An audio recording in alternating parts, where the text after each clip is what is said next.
Here we go!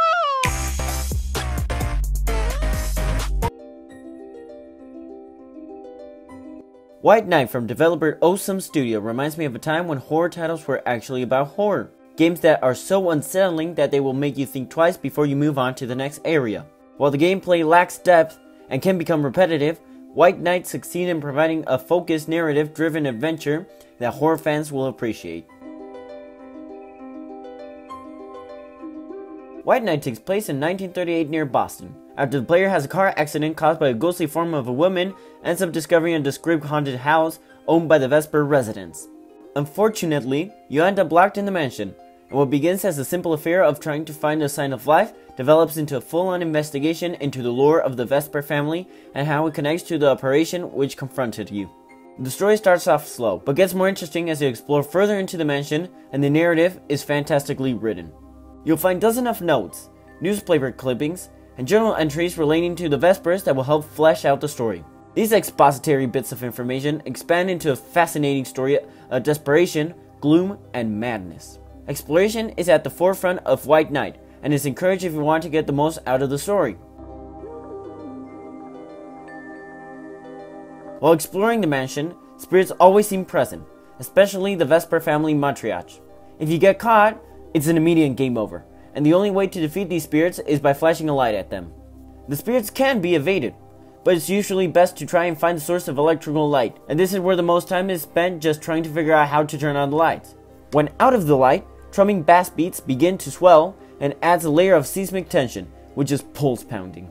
Taking an original approach to design, light and darkness are used as the core concepts of gameplay. The darkness comes across as enroaching and oppressive, but can sometimes save you as the light can reveal where the horrible things are hiding. There are rarely jump scares or scary moments, but instead it uses its unique art style to provide a tense atmosphere. Tension is always present because the match only lights near you. Therefore, you will never truly know what may be sitting in a corner. In terms of gameplay, White Knight is very old school in its horror influences.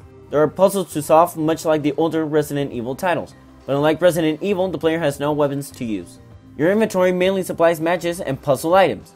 Having a match lid is vital for allowing you to see in the darkness and can also help aid you in puzzle solving. Without matches, you slowly fall into darkness, which will lead you to the last checkpoint. Puzzles aren't as simple as collecting certain items in order to advance.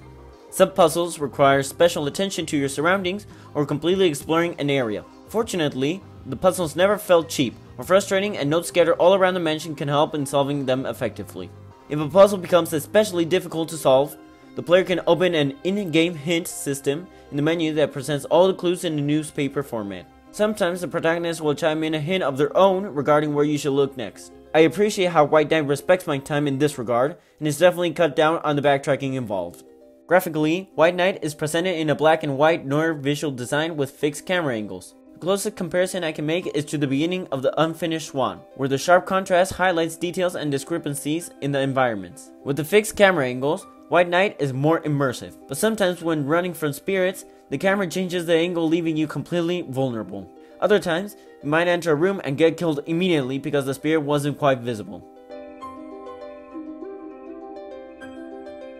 Overall, White Knight has an excellent presentation, superb writing, and distinct art style that any fan of horror titles should find enjoyment in. Others will find the archaic fixed camera angles and lackluster gameplay to not be worth checking out. White Knight shows there is a place for old school horror titles, but that it is only a niche in the genre.